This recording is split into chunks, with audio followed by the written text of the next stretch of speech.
While I have you, Mr. Turner, you talked also about the impediment that you face in terms of data access.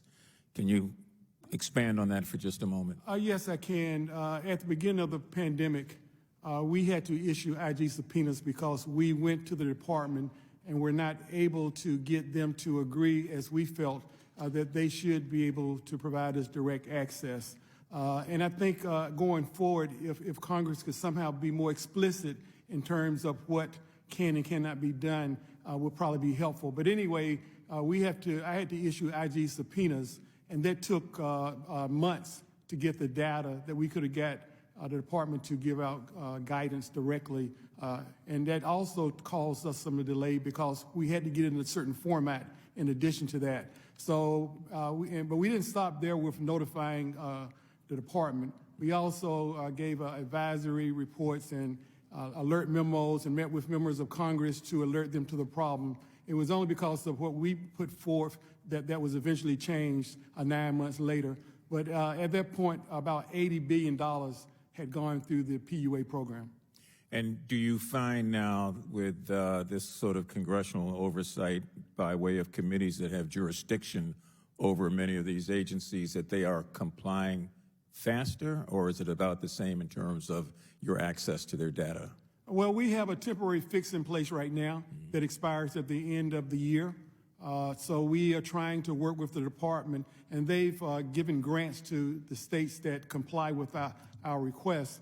But again, that agreement expires at the end of the year, and then there's about a 14-month delta there between them using the rulemaking process to try to put a rule in place.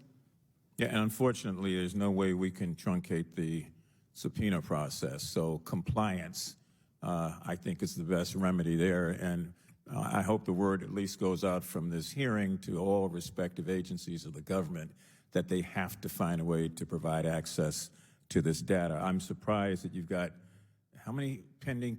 180,000? We have 162,000 that are open complaints right now that we're still going through. Mm-hmm. Okay, so the suggestion then for an extension again on the statute of limitations is well taken and well heard. Mr. Turner, one quick thing and then I will yield. I don't have any time left. Would direct hiring authority expedite the recruiting process and enable your office to recruit a deeper pool of candidates to assist you? Yes, we believe so. Thank you very much. I yield back, Mr. Chair. Thank you very much. The gentleman from Arizona, Mr. Biggs.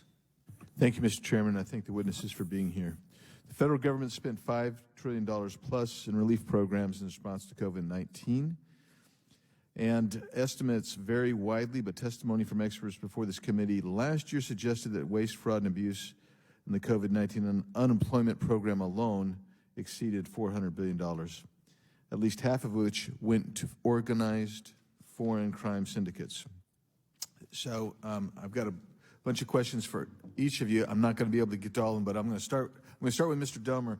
I'll try to get back to you, Mr. Turner, so you're off the hook for the beginning. But Mr. Delmer, the Treasury Department is responsible for managing coronavirus relief funds, state and local fiscal recovery funds, as well as several other funds.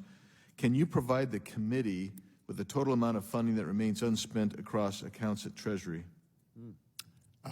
Yes, I can. We can actually give you a specific written summary. When might we expect that? I can get that to you next week, sir. That would be beautiful. Thank you, Mr. Delmar. And that would include what state agencies as well? Would that include what amount of money remains unspent in state agencies? Do you have that information? I don't know. I will find out and I will get back to you. Okay.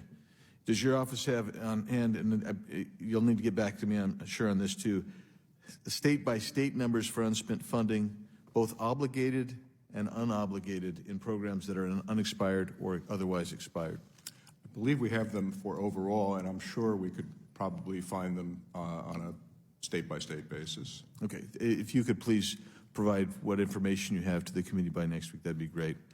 Mr. Turner, during testimony delivered to this committee last year, we were informed that the California State Auditor reported that the state's Unemployment Development Department was slow to take action to address unemployment insurance fraud. In total, California alone lost in excess of $10 billion to fraudulent claims. And you've mentioned some of those. Can you identify for us some of the failures of the California department? Well, let me just say, it was just not California. We found that some of those problems that California experienced was experienced throughout the country. And so I hear what you're saying, but it was really through our reviews. Could the gentleman answer the question Yes. specifically as it relates to California, please? And if you want to generalize, I'm okay if you just say they had self-identification, which was a problem. Whatever. Is that, are we getting back to that? Yeah, it was self-certification, and also there was stolen identity, stolen Social Security numbers. So you had ID theft as well? Correct. Okay. Yeah. In what ways does the Department of Labor track state workforce agencies that slow-walked correction of fraud and UI program? State that again, please. I'm Yeah. sorry. In what ways does the Department of Labor track state workforce agencies that slow-walked correctives of fraud in the UI programs? Basically, through our reviews and audits, we're able to take a look at are they meeting the standards. I think the standard is to issue those payments out between 14 and 21 days, and the average was 1 to 2 months. Thank you. Mr. Shoemaker, with regard to SBA, a year ago, there was estimates that there was $76 billion in potential fraud in the SBA program. The SBA itself estimated $78 billion. Secret Service estimated $100 billion, and in improper payments. What is that number finally that SBA holds to now in improper payments? Thank you for the question. The number you're referring to was $78 billion in the EIDL program. That was a result of work from our office, and that was a collection of our reports that we removed the duplicates, so that we had a number that was $78 billion. That number is at $86 billion, from ensuing work. That does not include the PPP program. Our work in that area has uncovered at least probably another $20 billion on potential fraud in the PPP program. But we have an ongoing project right now to come up with a comprehensive estimate of the fraud within the PPP and the EIDL program. So currently, what I could tell you, it will be more than $100 billion. Thank you. And then I just want to get back to you, Mr. Turner. I want to make sure I understand what the estimate of the fraud that your agency has uncovered, the IG's office has uncovered in the unemployment arena. We're looking at $76 billion, and that's based on the fraud rate that the department produced at 8.5 of $888 billion. So 76 billion is what we believe that's on the low end for the fact that PUA was not included in that number. The department will have the PUA number issued sometime this year is what they've told us. All right. Thank you. I appreciate all of you being here. Thank you, Mr. Chairman. I'll yield. Mr. Turner, I'd like to just ask a question just to follow up, be sure Mr. Mafume and I got it. Social Security numbers were duplicate to where they went to two people, or it went to a different person that may not have qualified? It went to kind of both. We had Social Security numbers that were stolen off the dark web, and in some cases we had one person file for claims in 42 different states. Yeah. Thank you, Mr. Turner. The gentlewoman from the District of Columbia, Ms. Norton. Thank you, Mr. Chairman, and I appreciate this hearing. The Pandemic Response Accountability Committee, Mr. Shoemaker, provides independent oversight of approximately $5 trillion in pandemic relief spending and helps facilitate oversight by federal inspectors general. Congressional Democrats enacted the American Rescue Plan, which provided an additional $40 million to the Pandemic Rescue Accountability Committee to further strengthen their oversight. In 2021, the Pandemic Response Accountability Committee created the so-called Pandemic Analytical Center of Excellence. We call that PACE, a leading-edge analytic platform that inspectors general can leverage to root out and prevent fraud. So, Mr. Shoemaker, my question to you is, how has your office leveraged the enhanced data analytics capabilities that the PACE offers to optimize the effects of your limited resources? Thank you for the question. Our office, in the early days of the pandemic, received over 100,000 hotline complaints. That was within the first year. We typically receive less than 1,000. So that number has since increased to over 230,000. So we engaged the PRAC, the PACE, to help us triage those hotline complaints. That was at the initial stage. We have since developed an in-house data analytics capability where we have further refined that process to use topic modeling and artificial intelligence to distill that 230,000 leads into 81,000 actionable leads, which equates to about 100 years worth of investigative work for our office. The PACE also has what we would consider kind of a groundbreaking effort of sort of a shared service where they put in place a blanket purchase agreement for data scientists, data visualization, and data structuring. We have taken advantage of that contracting vehicle. So the limited number of data scientists we have within our office, we also have contracted data scientists to help us do our work, and that is, so we're using the data scientists to basically force multiply our criminal investigators. So we work harder and smarter with these tools. All right, so as I understand it, enhanced data analytics do save you valuable time and resources by enabling your office to determine which complaints to pursue. That's correct?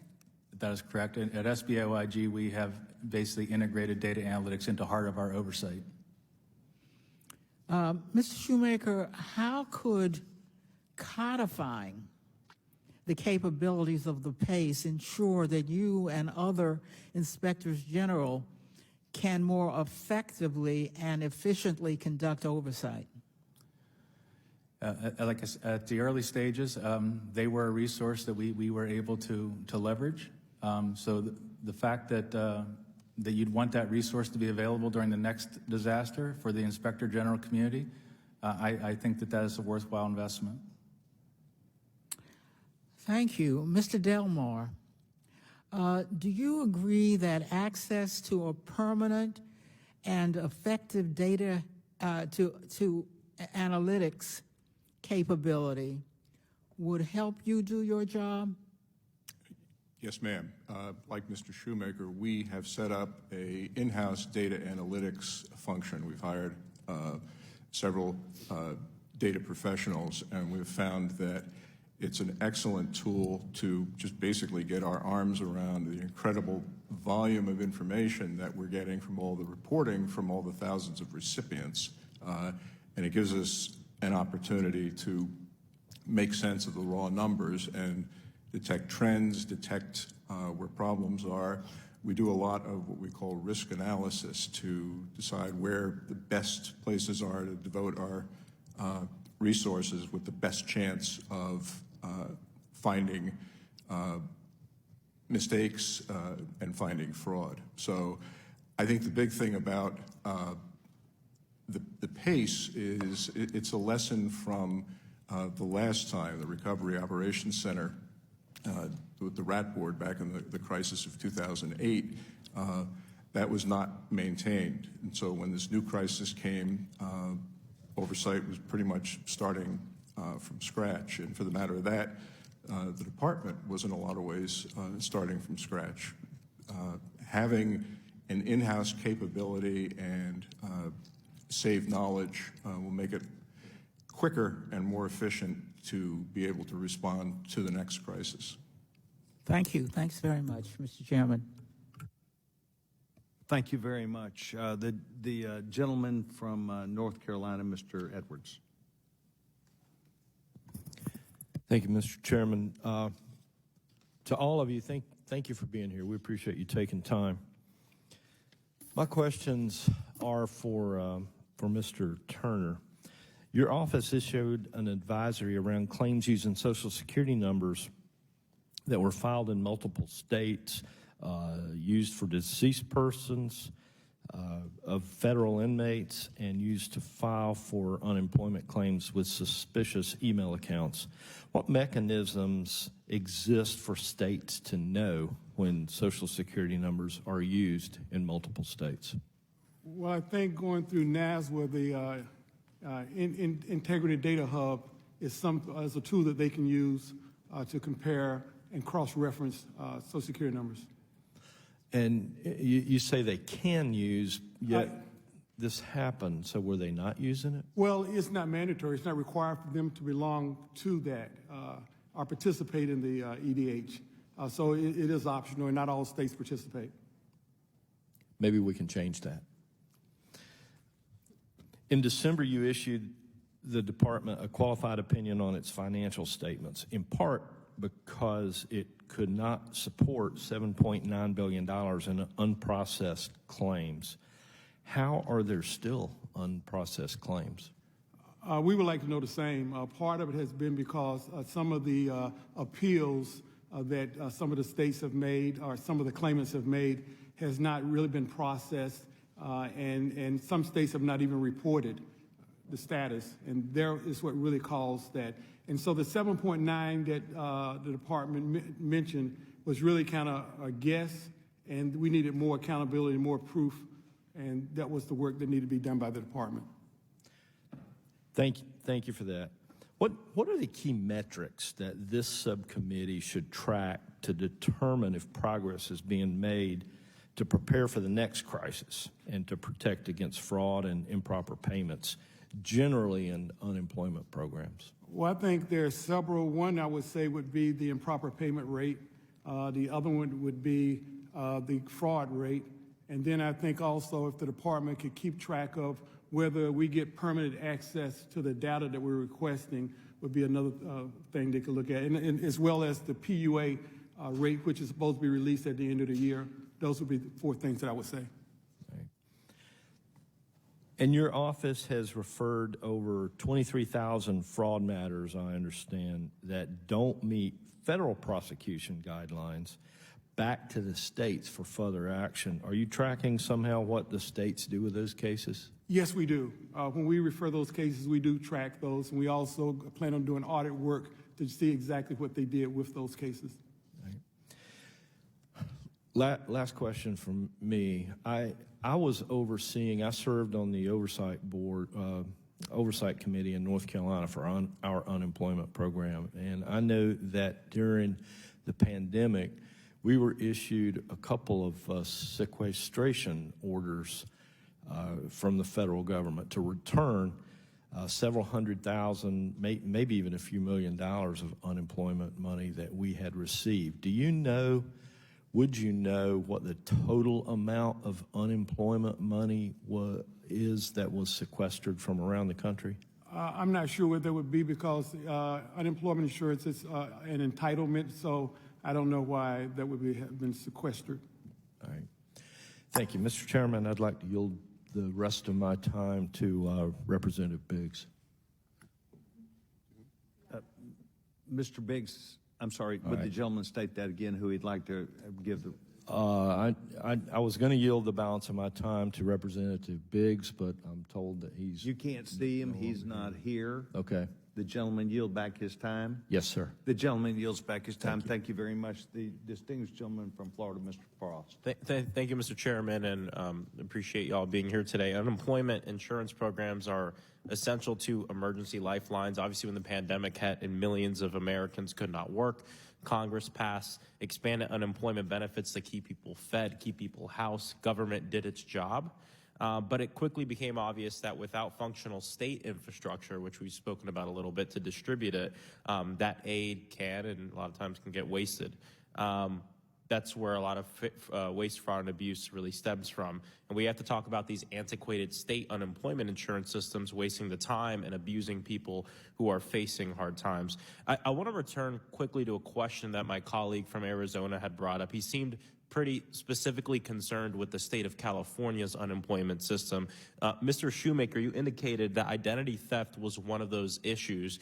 Would you say this issue was unique to California, or did many states experience this problem with identity theft verification? I believe Mr. Turner was speaking about unemployment insurance relative to California. For SBA, though, the EIDL program did experience identity theft. I'd be happy to speak to that, but I think the question about California is down to Mr. Turner. Yeah, Mr. Turner. Yes, I think in the early days, the first maybe 5 or 6 months, California had a high rate because there was not really good scrutinization when it came to Social Security numbers. Yeah, but They did make was this a problem that was unique to California? No, or that did was many a states? problem that occurred throughout the country. Okay, so it's a problem that occurred throughout the country. Yeah, you know, in my state, there are reports that have come out that show that our Governor DeSantis knew about, my bad, the seat was falling on me. In my state, Governor DeSantis knew before the pandemic that Florida's unemployment system had major problems, glitches, and different messages. There was no really serious attempts to help remedy those problems. At the height of the pandemic, my state of Florida actually had the worst unemployment system, slowest unemployment system in the country in terms of processing claims. And at one point, the system crashed. People had to move to using paper forms. State representatives, mine, Anna Skamani, had to really step up to really help people through the process. And we're still hearing from constituents that are having problems with the website right now. This means in days of hunger, people not knowing if they have enough money to buy groceries and et cetera, you know, it helps increase that anxiety and desperation. Mr. Turner, are certain states still challenged to pay unemployment insurance claims in a timely manner? Certain states are still challenged, and part of it has been because of the lack of IT modernization that we've pointed out on a lot of our reviews, and the antiquated systems that they had at the beginning of the pandemic, which still have not been completely addressed yet. What's being done to modernize these states' IT systems so that way unemployed workers don't suffer, you know, lengthy delays to receive their benefits? Well, I think it's going to require more oversight on the department's part to make sure that the funds that are being given are being utilized. During the Recovery Act of 2010, there was $7 billion that was set aside for IT modernization, and I think about $2 billion of that actually went to benefits payments. And so, and another $1.3 billion did not get used in the time that it was required. Gotcha. Now to turn to the solutions. Congress enacted the American Rescue Plan, $3.1 billion to modernize and strengthen federal unemployment insurance systems. Mr. Turner, if a state unemployment insurance system is modernized, do you think that directly translates to more efficient and effective user experience? Without a doubt. Yeah. And would you agree that that means there's less waste, there's less fraud, there's less abuse when we're able to put more money into those IT systems? Yes, I would agree with that. Okay, thank you. Pray to my home state of Florida would take advantage of the opportunity to modernize the IT system so constituents are better served. Thank you all for your time.